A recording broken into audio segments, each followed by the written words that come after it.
सर्दी में ठिठुरे करोड़ी लाल, जेल जाए करोड़ी लाल, जेल जाए करोड़ी लाल, और माल खाए भजनलाल। किसान का एक एक आंसू इस भारतीय जनता पार्टी की सरकार पर आखिरी ताबूत का कील ठोकने का काम किसान कर रहे हैं। और मैं नौजवान हूं, अपनी भावनाओं को यहां प्रकट करने आया हूं। 2 करोड़ प्रति वर्ष नौजवानों को रोजगार देने के वादे का क्या हुआ? हम नौजवानों को अग्निवीर बना के इस सरकार ने छोड़ दिया। डबल इंजन की सरकार कहती थी कि हमारी सरकार आएगी तो आरपीएससी को भंग कर देंगे। आरपीएससी को भंग करने के वादे का क्या हुआ? आदरणीय अध्यक्ष महोदय, नौजवान रोजगार मांग रहा है और नौजवानों को ये ड्रग्स दे रहे हैं। और ड्रग्स कहां से आ रहा है?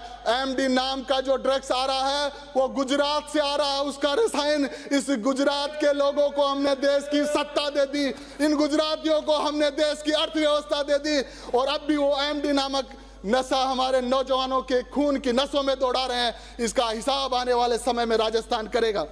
आदरणीय अध्यक्ष महोदय, मुझे धूमिल की कुछ पंक्तियां याद आ रही है। एक व्यक्ति होता है जो रोटी बेलता है, दूसरा व्यक्ति होता है जो रोटी खाता है, और तीसरा व्यक्ति होता है जो ना रोटी बेलता है ना रोटी खाता है, वो रोटी से खेलता है। और ये भाजपा की सरकार भी नौजवानों और किसानों की रोटी के साथ खेलने का काम कर रही है। और जनता पूछती है कि वो तीसरा आदमी कौन है? डबल इंजन की सरकार आखिर क्यों मौन है? क्यों मौन है? आदरणीय अध्यक्ष महोदय, अध्यक्ष महोदय, 1 साल से भजनलाल सरकार 8 करोड़ लोगों की आकांक्षाओं और उनके सपनों पर भार बन चुकी है। और मैं दावे के साथ कह सकता हूं सभापति महोदय, ये भजनलाल सरकार नहीं है, ये इस प्रदेश पे वजनलाल सरकार है, ये प्रदेश पे भार है।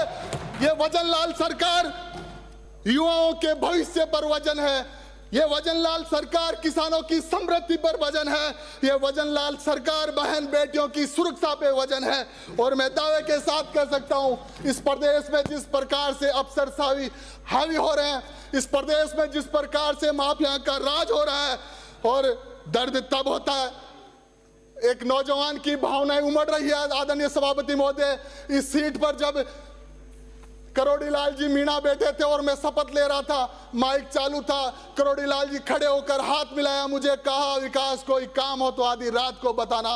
पर दर्द होता है कि एक मेहनत करने वाले आदिवासी नेता को, दलित नेता को इस प्रकार की छुट्टियां लेने पड़ती है। उसी सरकार से कहना पड़ता है कि यह सरकार मुझे अपमानित कर रही है। वो करोड़ी लाल जी मीणा, मैं पहले उनके उत्तम स्वास्थ्य की कामना करता हूं और कहना चाहता हूं, उन करोड़ी लाल मीणा जी को 2018 से 23 में नहीं सहेगा राजस्थान का झंडा आपने पकड़ाया। और सर्दी में ठिठुरे करोड़ी लाल, जेल जाए करोड़ी लाल, जेल जाए करोड़ी लाल, और माल खाए भजनलाल, मलाई खाए भजनलाल। कैसे चलेगा इस प्रदेश में? इस प्रदेश की इस प्रकार की हालत करने का जो जिम्मेदार है वो आदरणीय। आप बैठो आप बीच में, यार बीच में डिस्टर्ब कर रहे हो आप बैठो यार आप। आदरणीय अध्यक्ष महोदय बैठ जाओ, मंत्री नहीं बन रहे आप। आदरणीय अध्यक्ष सभापति महोदय, इसको डिलीट किया जाए। मेहनत किसी की, सभापति महोदय इसको डिलीट किया जाए। आदरणीय अध्यक्ष महोदय, बदतमीजी वाली बात है। मेहनत किसी की, थोड़ी तो मर्यादा रखें। मौज किसी का। बजट पर ही अपनी बात 15 मिनट है मेरे पास, 15 मिनट। और इधर उधर हो गए तुम लोग जो अनावश्यक। ये अचानक किरोड़लाल जी पे इतना प्यार क्यों उमड़ रहा तुमको? जेल भेजने वाले तुम थे, जो है हटाया। किरोड़लाल जी को जेल भेजने वाले तुम थे। राजी आप बैठो भाई, बैठो, बोलने दो, आप बैठिए। बड़ा दर्द सदस्य, बड़ा दर्द, बैठ जाओ आप यार, बीच में पंचायती करते हैं मिनट। ये आपके कमजोर नेतृत्व का परिणाम है कि नौजवान की आवाज को दबाने के लिए ये वरिष्ठ भाजपाई खड़े हो गए हैं, लेकिन ये आवाज दबने वाली नहीं है। ये पीड़ा एक नौजवान की, जो नौजवान बड़ी मुश्किल से सड़क पे लड़के इस सदन में आया है, और आपके द्वारा ये आवाज रुकने वाली नहीं है। आदरणीय अध्यक्ष महोदय, आपकी मेहरबानी से, आदरणीय अध्यक्ष महोदय, आपकी मेहरबानी से, आदरणीय अध्यक्ष महोदय, इस कमजोर नेतृत्व का परिणाम है कि राजस्थान राइजिंग होने नहीं जा रहा, राजस्थान फॉलिंग राजस्थान बनने जा रहा है, फिर से बीमारू प्रदेश बनने जा रहा है, जिस प्रदेश को बीमारू प्रदेश की श्रेणी से पूर्व मुख्यमंत्री अशोक गहलोत जी ने निकाला था। कांग्रेस के राज में बीमारू प्रदेश की श्रेणी से बाहर निकला। आदरणीय अध्यक्ष महोदय, मैं एनसीबी की एक रिपोर्ट लेके आया हूं कि एनसीबी की रिपोर्ट है, ड्रग्स के मामले में राजस्थान देश में तीसरे नंबर है। हरियाणा और पंजाब के बाद नौजवानों की नसों में खून में ये एमडी देने का काम कर रहे हैं। आदरणीय अध्यक्ष महोदय, ना बुजुर्गों को पेंशन ये दे रहे हैं, आदरणीय अध्यक्ष महोदय ना विधवाओं को पेंशन ये दे रहे हैं, आदरणीय सभापति महोदय ना विकलांगों को ये पेंशन दे रहे हैं। और इनकी कथनी और करनी की जो बात है, ये लोग एसटी एससी के साथ जो खिलवाड़ कर रहे हैं, उनके भविष्य के साथ आज उन छात्रों को छात्रवृत्ति देने का काम भी ये सरकार नहीं कर रही है। इसलिए ये पूरा राज्यपाल महोदय का अभिभाषण राजनीति से ओतप्रोत है आदरणीय सभापति महोदय, और इसका अभिभाषण का ना कोई विजन है, ना कोई इनका महत्व है। आदरणीय सभापति महोदय, मैं किशनगढ़ नगरी से आता हूं। किशनगढ़ का जो संभाग का दूसरे नंबर का बड़ा हॉस्पिटल है, आज उस हॉस्पिटल में चिकित्सा मंत्री की बात नहीं मानी जा रही है। हमारे वहां रेडियोलॉजिस्ट नहीं है, बरसों से रेडियोलॉजिस्ट नहीं आपने लगाया, लेकिन सरकार के मंत्री के अवहेलना भी उन अफसरशाही लोगों ने की है। वीडियो वायरल हो रहे हैं, बजरी माफिया हावी हो गए हैं, शराब माफिया हावी हो गए हैं, और जिस प्रकार से तांडव अजमेर जिले में है।